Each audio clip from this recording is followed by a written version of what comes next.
Stage पर मौजूद बहुत ही इम्पोर्टेंट गेस्ट्स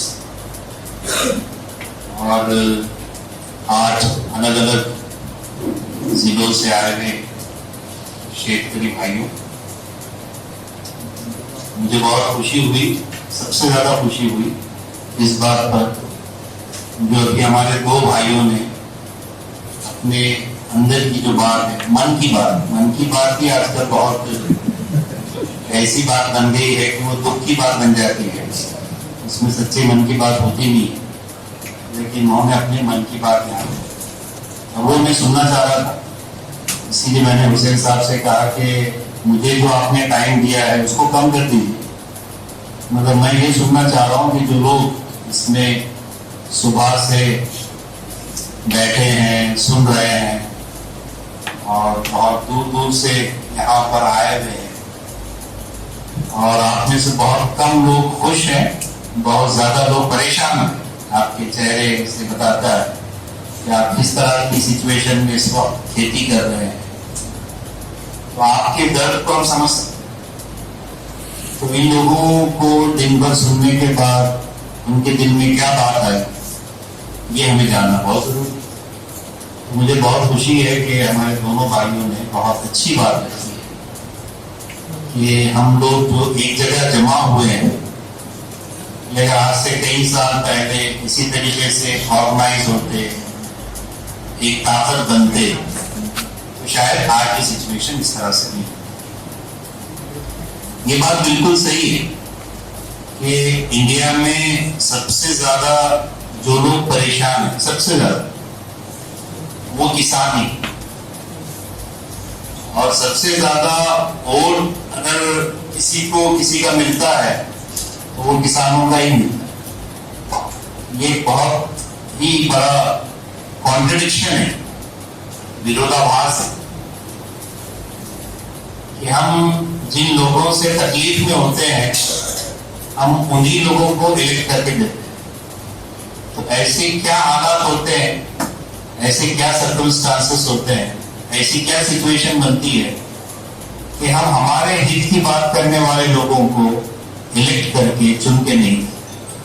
तो ये एक बहुत बड़ा सवाल मैं आप सब लोगों के सामने रखूं, इस पर आप भी सोचिए। हम तो सोच ही रहे और हमने उसके सॉल्यूशंस भी निकालने की कोशिश की। ये जो क्षेत्रीय विकास मंच है, ये अब तक जितने मंच बने हैं उसकी कॉपी नहीं। बहुत सारे मंच बन गए थे, बहुत सारी संगठनाएं बन गई थी, अब हमारी भी संगठन होनी चाहिए। जैसे मुझे मेरी तरफ से बात आई तो हमने इसको लॉन्च कर दिया। मुझे भी कहा ऐसा नहीं, तो मैं उसी बात को यहाँ पर सपोर्ट करते हुए यही कहना चाह रहा हूँ। ये जो विकास मंच हमने बनाया है और उसमें भी जो वर्ड है विकास, ये विकास वर्ड भी थोड़ा हमारे लिए बड़ा अजीब वर्ड हो गया है। हम तकरीबन 10 सालों से सुन रहे हैं विकास विकास, लेकिन अभी तक वो बड़ा हुआ ही नहीं और वो कहाँ है हमको मालूम भी नहीं। तो ये विकास भी जो हमने वर्ड यूज किया है, शब्द यूज किया है, ये भी बहुत सोच समझ कर।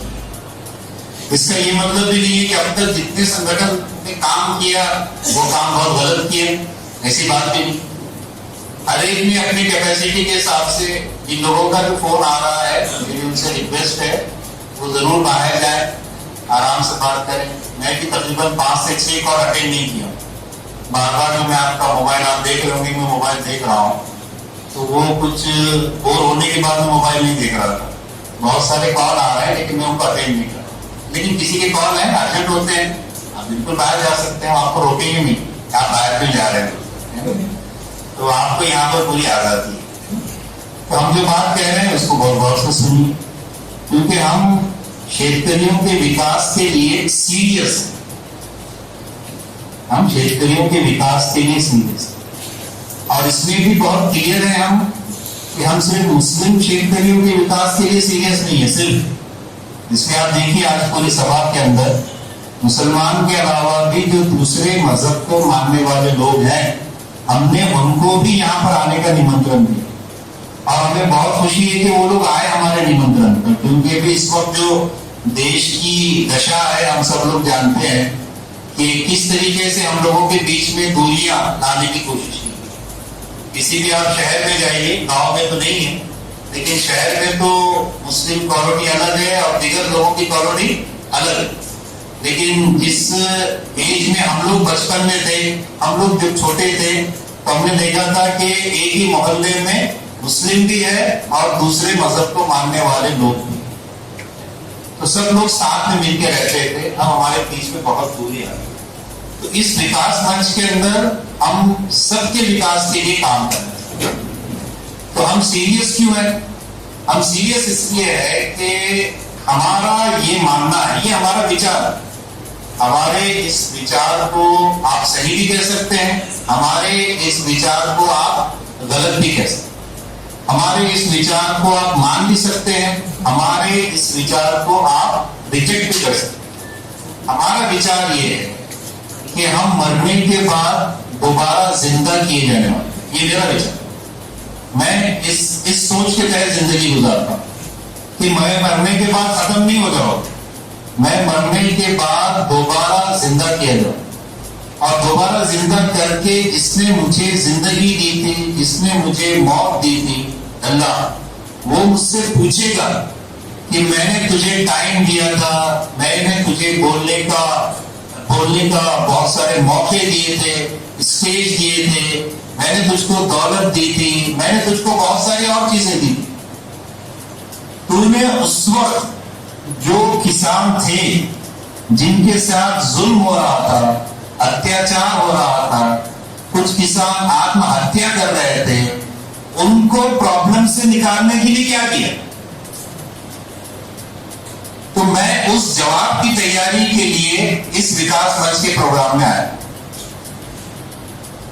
तो मैं जो दिल में सोच रहा हूं वही मेरी जुबान पर है, इसलिए कि जिसके सामने मुझे जवाब देना है वो मेरी सिर्फ जबान से निकलने वाले शब्दों को नहीं सुनता है, सिर्फ उसको तो सुनता ही है, लेकिन मेरे दिल में क्या ख्याल चलता है उसको भी जानता है।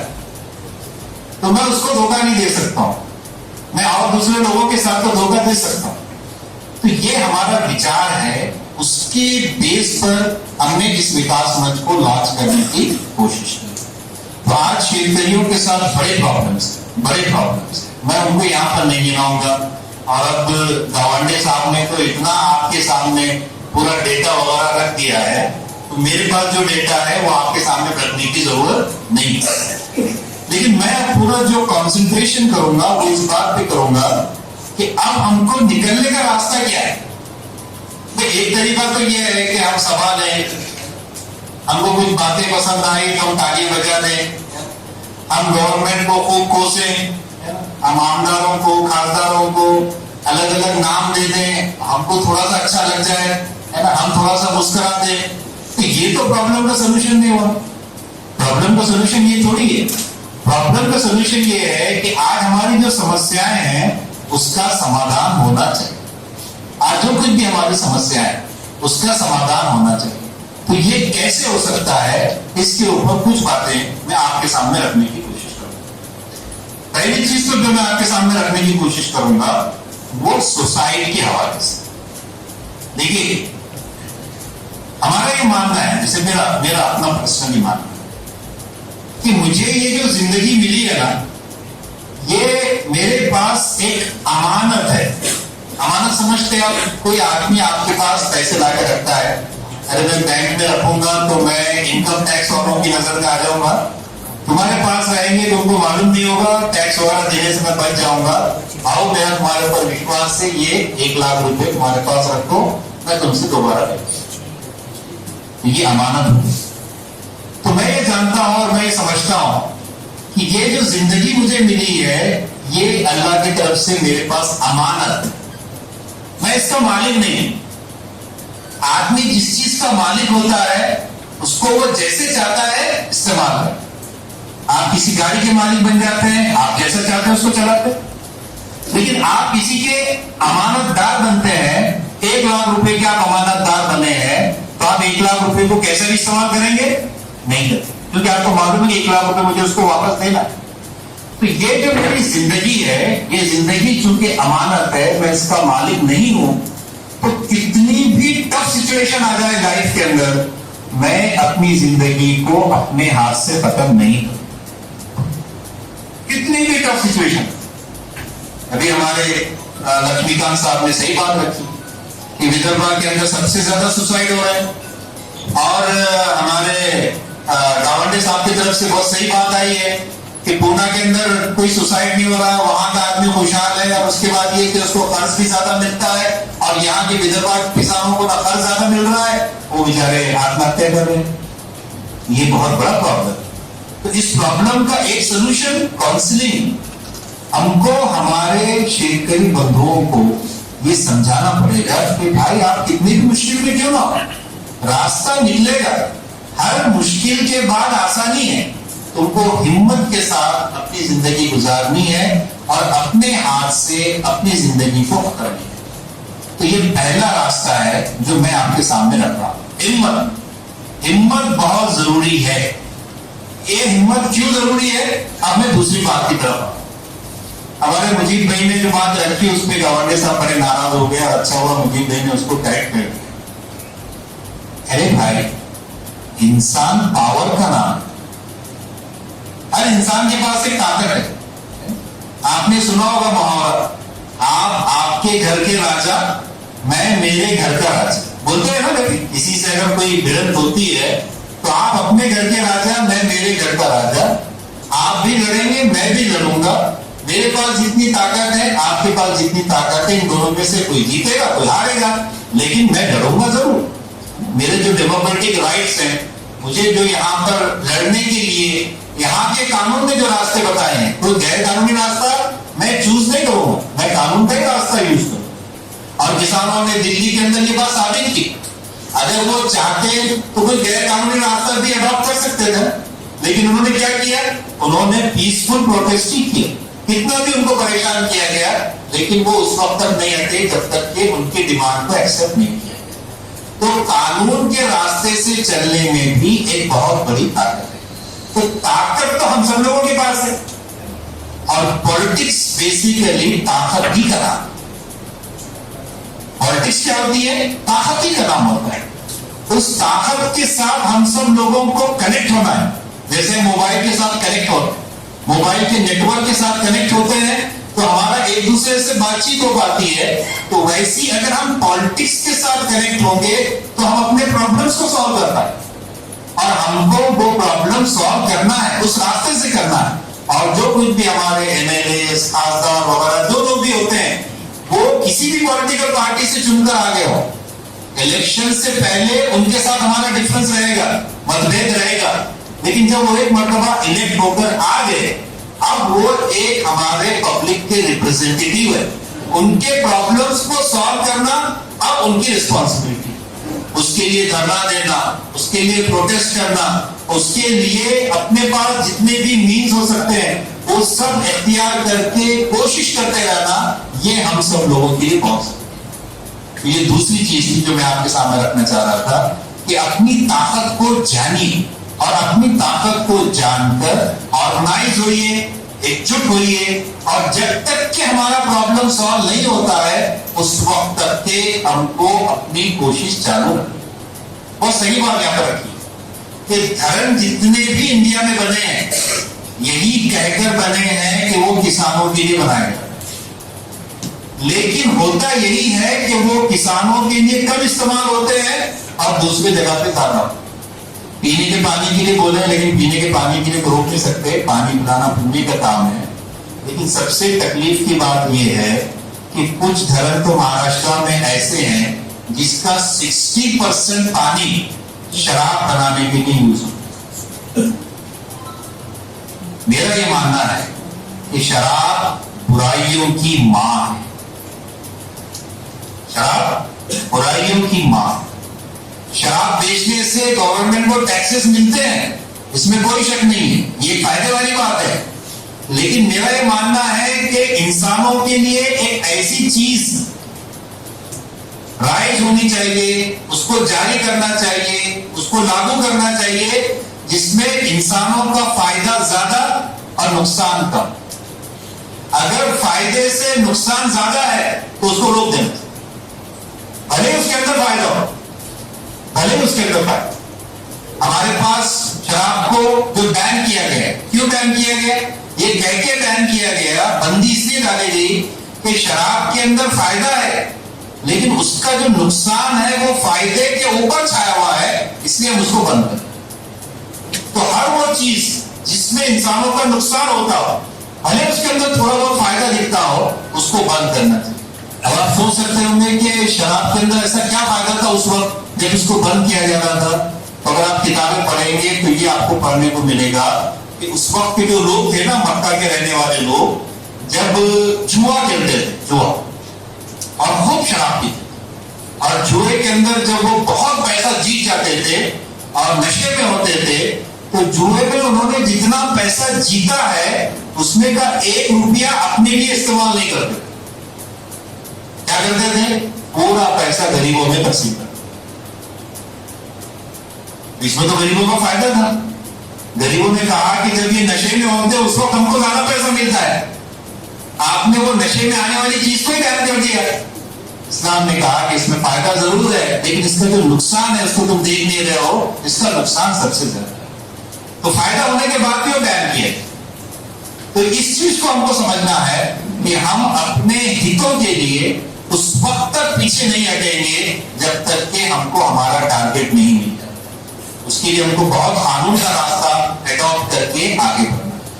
तीसरी चीज जो मैं यहां पर आप लोगों के सामने रखना चाह रहा था वो ये कि देखिए, ये बात अपनी जगह पे बहुत सही है कि हम सोयाबीन उगाते हैं, कॉटन उगाते हैं, उसमें बहुत फायदा पहले हुआ था, अब बहुत नुकसान हो रहा है। बीज भी ऐसी कंपनीज बना के दे रही है जिसको दोबारा हम उगा नहीं सकते हैं, हर साल उनसे बीज खरीदना पड़ता है। ये सब अत्याचार है, मैं मानता हूं उसको, मैं इससे इनकार नहीं करता। लेकिन हमको कोशिश क्या करनी चाहिए? हमको फिर ठहर कर ये सोचना चाहिए कि जब ये चीजें हमको फायदा नहीं पहुंचा रही है तो क्या दुनिया में सब किसान लॉस उठा रहे हैं क्या? सब किसान आत्महत्याएं कर रहे हैं क्या?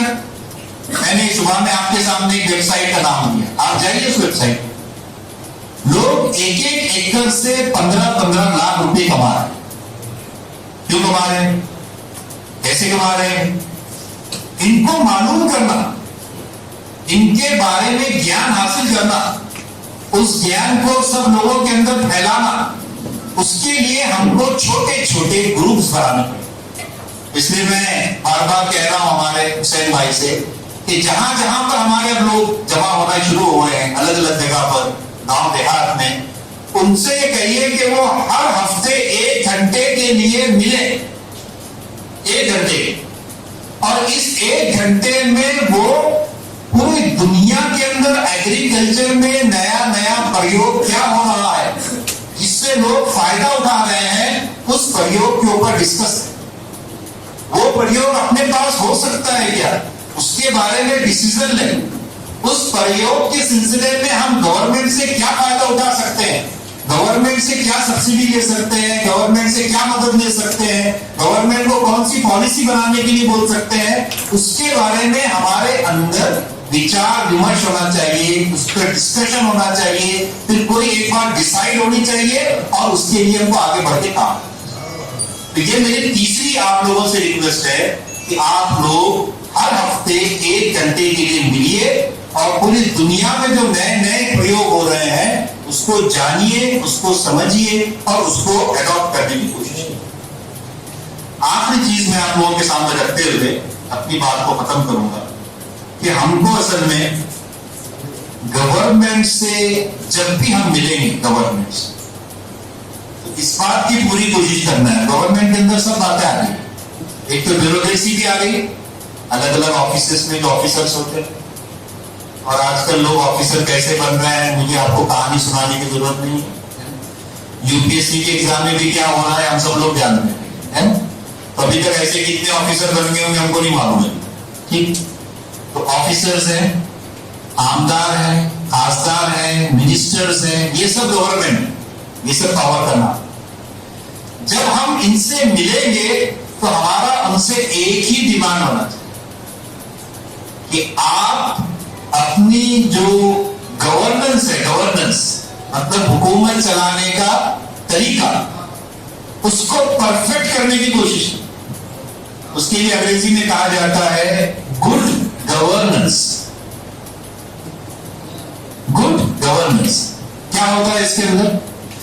गुड गवर्नेंस के अंदर तीन चीजें होती हैं, तीन चीजें हमको ये उसे मालूम करना चाहिए। नंबर वन, गुड गवर्नेंस में ये होता है कि उन्होंने किसानों के लिए कोई पॉलिसी बना दी, कोई कानून बना दी। हमें उनसे डिमांड करना चाहिए कि इसके अंदर पारदर्शिता होनी चाहिए, ट्रांसपेरेंसी होनी चाहिए कि आपने किस बेस के ऊपर यह कानून बनाया, इसमें हमारे हितों का ख्याल रखा गया कि नहीं रखा गया, इसको जानने का अधिकार हमको कानून में। अभी सुबह के डिस्कशन में बात आई कि साहब हम तो जाते हैं उनके पास, मगर वो कहते हैं कि साहब नंबर लग रहा है, नंबर लग रहा है, नंबर लग रहा है, और हमारा तो नंबर ही नहीं लग रहा है, और हमारे एरिया में किसी का भी नंबर नहीं लग रहा है ना। सुबह में हमारे भाई ने रखा ना कॉल, तो यहां से हमने उनको क्या गाइडेंस किया कि आप है तो आरटीआई का सहारा लीजिए, राइट टू इंफॉर्मेशन। ये नागरिक को एक यहां पर कानून दिया गया है, हक दिया गया, राइट टू इंफॉर्मेशन। क्या आप इंफॉर्मेशन गवर्नमेंट डिपार्टमेंट से ले सकते हैं? आप उनके पास एप्लीकेशन दें, पूछिए कि कितने लोगों ने आपके पास एप्लीकेशन दी, कितने लोगों का सैंक्शन हुआ। तो इससे पारदर्शिता समझ में आती है कि आप जो बोल रहे हैं उसके अंदर कितनी सच्चाई। गुड गवर्नेंस के अंदर दूसरी चीज क्या होती है? जिम्मेदारी, अकाउंटेबिलिटी। जैसे मैंने अभी आपके सामने मेरे सिलसिले में मैंने बात कि हम किस सोच के साथ जिंदगी गुजारते हैं कि हमारी एक जिम्मेदारी है, और इस जिम्मेदारी का हमको जवाब एक ऐसे पावर के सामने देना है जो सिर्फ हमारी जबान से निकलने वाले शब्दों को नहीं जानता है, बल्कि हमारे दिल में क्या चलता है उसको भी जानता है। ऐसे पावर के सामने हमको खड़ा होकर जवाब देना है। तो जो जिम्मेदारी उसके अंदर आ सकती है, आप समझ सकते हैं, वो गरीब के दर्द को महसूस करेंगे, वो गरीब के दर्द को दूर करने की कोशिश करेंगे, और उसका कोई पॉलिटिकल फायदा नहीं उठाए। पॉलिटिकल फायदा कैसे उठाया जाए? पॉलिटिकल एक्टिविज्म एक अलग चीज है, पॉलिटिकली एक्टिव रहना और जागरूक रहना एक अलग चीज है। लेकिन पॉलिटिकल फायदा कराना क्या चीज होता है? पॉलिटिकल फायदा इस तरीके से होता है कि हम जब एक पावर बन जाते हैं, हमारे कुछ मानने वाले लोग हो जाते हैं जो हमारा सुनते हैं, हम जो कहेंगे उसके आगे वो सोचते नहीं है, हम जैसा बोल देंगे वैसा हो जाएगा। जब इस लेवल पर हम आ जाते हैं तो पॉलिटिकल लेवल पर जो लोग सौदेबाजी करते हैं, हम उस सौदेबाजी का हिस्सा हैं। तो इसे कहते हैं पॉलिटिकल एक्सप्लॉयटेशन, पॉलिटिकल अत्याचार। तो अकाउंटेबिलिटी किसके अंदर होती है, जिम्मेदारी किसके अंदर होती है? वो कभी अपने मानने वालों का सौदा कर ही नहीं सकता, कभी नहीं कर सकता। इस शेतकरी विकास मंच के साथ जब आप सफर करेंगे, अभी तो आपका सफर शुरू, हम पूरे कॉन्फिडेंस के साथ आपको एक बात कह रहे हैं कि आप इस चीज को महसूस करें। आपके हितों के लिए पॉलिसीज बनेगी इस महाराष्ट्र में। आपके साथ जो अत्याचार हो रहा है उस अत्याचार को हम रोकने में कामयाब होंगे।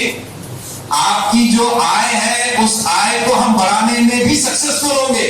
ये सब चीजें होंगी क्योंकि हम किसी भी लेवल पर किसी भी तरह के पॉलिटिकल एक्सप्लॉयटेशन और अत्याचार को बर्दाश्त नहीं। तो दूसरी चीज होती है गुड गवर्नेंस के अंदर अकाउंटेबिलिटी। तीसरी चीज ये होती है जस्टिस, न्याय। और गुड गवर्नेंस के अंदर न्याय के बारे में बात कही गई है कि न्याय सबसे कमजोर आदमी के साथ होना चाहिए। देखो, जिसकी लाठी उसकी भैंस, ये तो सबको मालूम। सुबह में किसी की तरफ से आई बात, हम तो जाते हैं बैंक की तरफ, हाँ, लेकिन जिसकी लाठी होती है उसको तो कर्ज यूं मिल जाता है, लेकिन जो बेचारा शरीफ होता है वो चक्कर काटते रहता है, उसकी चप्पल गिर जाती है मगर उसको कर्ज नहीं मिलता। तो गुड गवर्नेंस उस वक्त होता है जब उस समाज का सबसे जो कमजोर आदमी होता है, सबसे कमजोर आदमी, उसके साथ सबसे पहले जस्टिस। तो अभी हमारे देश में राइट टू इंफॉर्मेशन आ गया, राइट टू एजुकेशन भी आ गया। हालांकि उसको चेंज करने की कोशिश कर रही थी गवर्नमेंट, लेकिन हम में से कुछ लोग आगे बढ़े और हाई कोर्ट में गया। हाई कोर्ट ने हमारा ही साथ दिया और कहा कि कोई चेंज नहीं होगा, राइट टू एजुकेशन में जैसा है वैसा ही होगा। एक गरीब का बच्चा भी बहुत बड़े स्कूल के अंदर पढ़ सकता है। 25% जो उसको रिजर्वेशन है, वो 25% रिजर्वेशन बाकी रहे। तो जब आप जागरूक होते हैं तो आप पढ़ें। तो राइट टू इंफॉर्मेशन आ गया, राइट टू एजुकेशन भी आ गया। अब राइट टू गुड गवर्नेंस हमारे देश में आना चाहिए।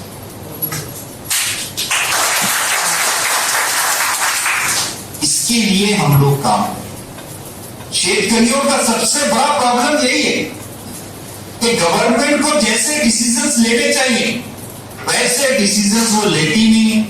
जितनी सब्सिडी देनी चाहिए, अभी फ्रांस की मिसाल देनी एग्जांपल दिया गया, उतनी सब्सिडी देती नहीं है। तो जो किसान उन कंट्रीज के इतनी सब्सिडी लेकर जब कोई चीज बनाएंगे तो अल्टीमेटली वो सस्ता ही बेचेंगे ना। और हमारा यहाँ का किसान दिन रात मेहनत करके पसीना बहाता है और उसको गवर्नमेंट कुछ खास मदद नहीं करती है, तो उसका तो जो निकलेगा फसल वो तो फिर महंगी होगी ना। तो कसूर किसका है? कसूर गवर्नमेंट। तो गवर्नमेंट को सही डिसीजन भी लेना और गवर्नमेंट को सही डिसीजन भी लागू करना, इसके लिए जरूरी है कि हमारे कंट्री में राइट टू गुड गवर्नेंस आना चाहिए। और हम इसके लिए भी कोशिश करेंगे ताकि शेतकरियों के जो प्रॉब्लम्स हैं उसका परमानेंट सोल्यूशन होना चाहिए।